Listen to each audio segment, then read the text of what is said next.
Hey guys, so I just thought I'd give you a quick little video talking to you about a movie that has been on my mind for quite some time now, and that movie is Danny Boyle's Yesterday. Alright, so the basic premise of this film is that an aspiring musician who can't seem to get any recognition, he's feeling like he's about to give up, suddenly has somewhat of an epiphany, or something magical happens that kind of changes the world as he knows it, and his perspective and his whole career, basically.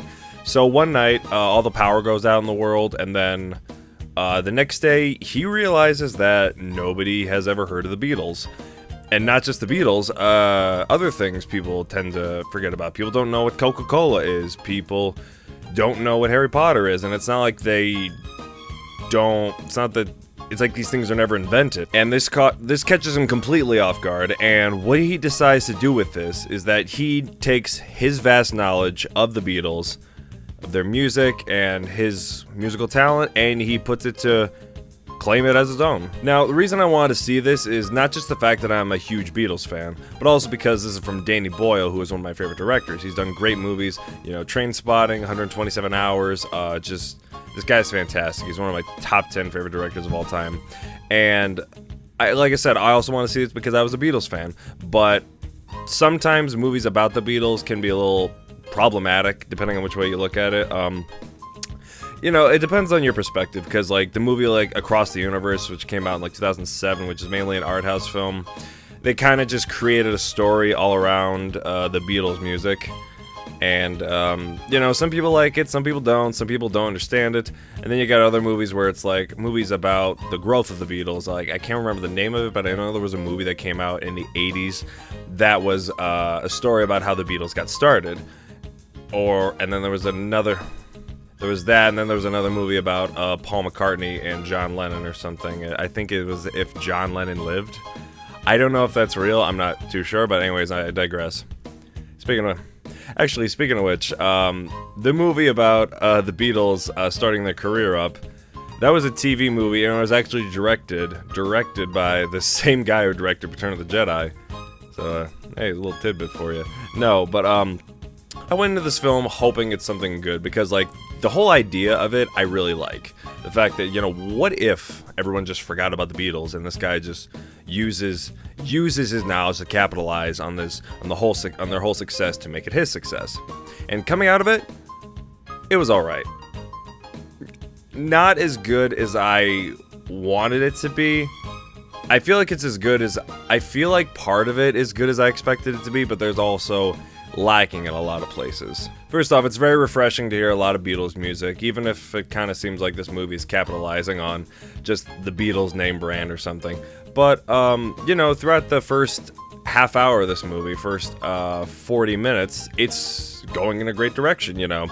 You know, he's going through some trial and error, and then eventually, you know, starts working his way up to fame, and then Ed Sheeran is involved. Like, Ed Sheeran, like, comes to his place and asks to listen to his music and then possibly get it published.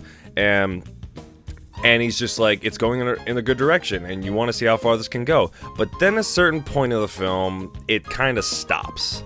Not that it stops being good, but it just goes off in a really weird direction. There's a scene where Jack Malik is performing, and Ed Sheeran gets jealous, and he storms off, and well, that just happens in the scene. But what follows that is Kate McKinnon comes in, and she plays this sort of music producer and record label, I don't know. And suddenly, the movie just kind of like, I don't know what it was. Like, I like Kate McKinnon, but in this movie, she just feels totally unnatural. Like, she's just kind of playing Kate McKinnon, one of those, you know, stereotypical, like, oh yeah, type of character she plays on SNL. But like, nothing about her character felt natural. Like, nothing about like what she did felt like it belonged in the movie. Like, it almost felt like we entered a completely different movie once she was taking over scenes. Because she just kind of was meant to be like, she was more like a comic relief sort of thing, but nothing about it felt natural. She didn't feel like everything was completely...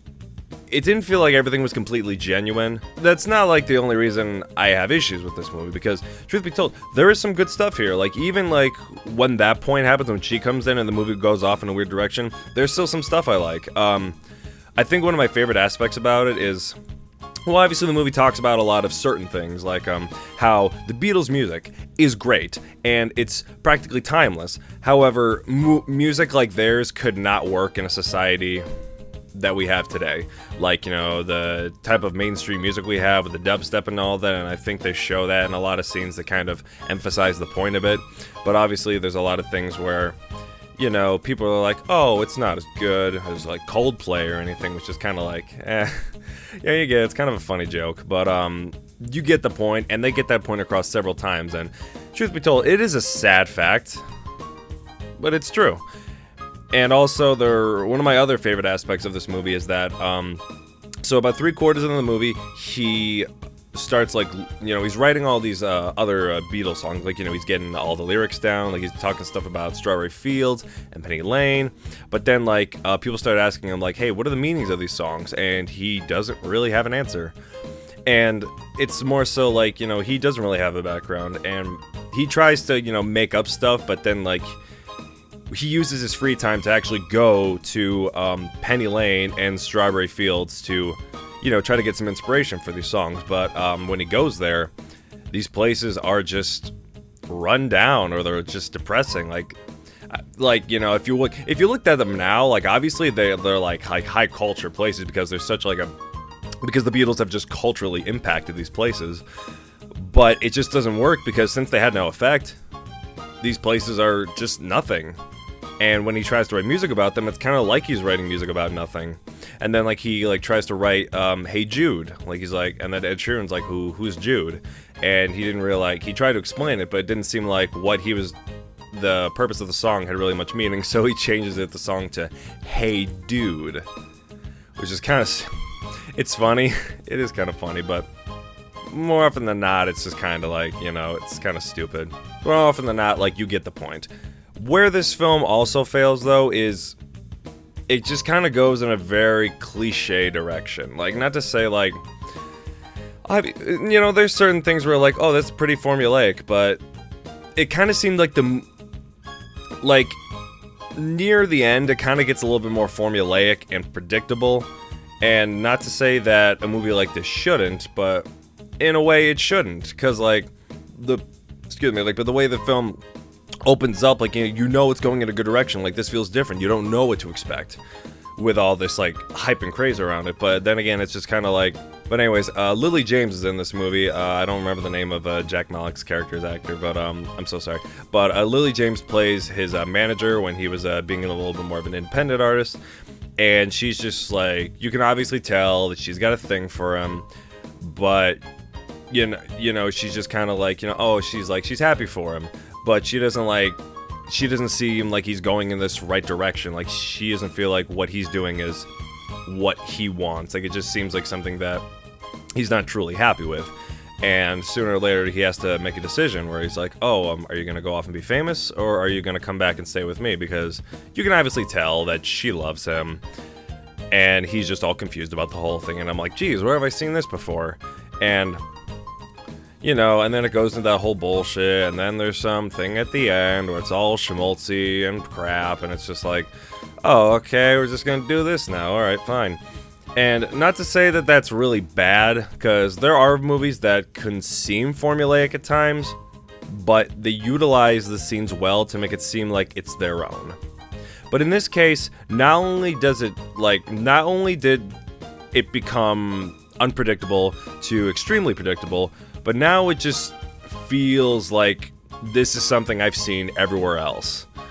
And, you know, that question could be like, you know, oh, that you can say the same about a lot of movies. You can say that about a lot of books, a lot of TV shows, a lot of anime, a lot of manga, or whatever.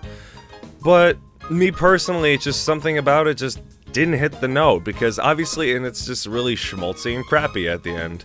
I mean, you know, it wraps up, sure, but not in a way that I felt like was completely, like, you know, it just kind of felt underwhelming, if I'm being completely honest. If I'm stretching it out a bit, it's just because I'm trying to say a word other than predictable or anything else I've said before about 10 times. But overall, you know, this movie was alright. Like I said, I didn't hate it. It's more like, I feel like I'd give it like 2.5 stars out of 5, if anything.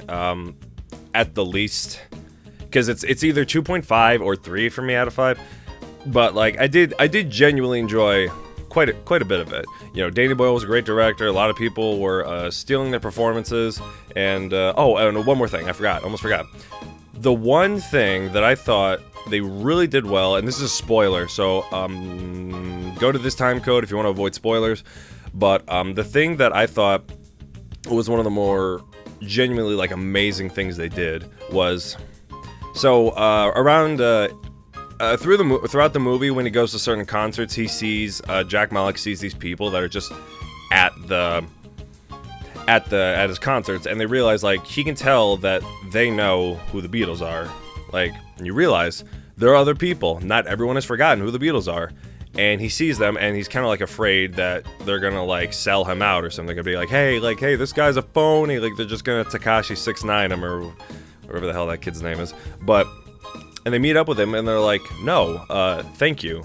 They're just like, thank you for spreading the music around, because nobody knows who they are anymore. And they thought it was shitty that the Hey Dude thing came up, but that was nice. But leading to that, because that was interesting enough. But what came to the more interesting thing is that they gave him the address of John Lennon, meaning John Lennon is actually still alive. These people, you know, John Lennon, Ringo, Paul McCartney, George Harrison, they're all alive, supposedly. But they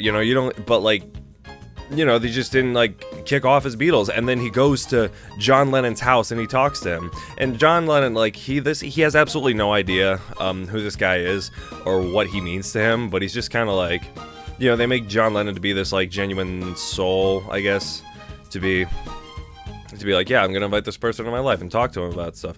And that sort of thing just kind of inspires him. And I thought that was great. And, you know, say what you will about John Lennon, you can tell he's doing a lot better because from what the film tells us, he's not with Yoko, so that's a good thing. That's a plus. That's always a plus. Oh, it could have been.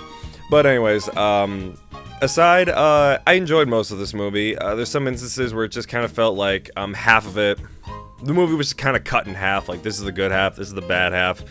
And I feel like they just kind of even out, like, you know, there's a lot of good there, but I feel like the bad just kind of, like, there's a little bit of bad, there's a little bit more of this, but I feel like the bad just kind of expands a bit, so where it's just kind of like the two are duking it out. But otherwise, enjoyable. I feel like more people like this movie. I know the general public, a lot of people did like it.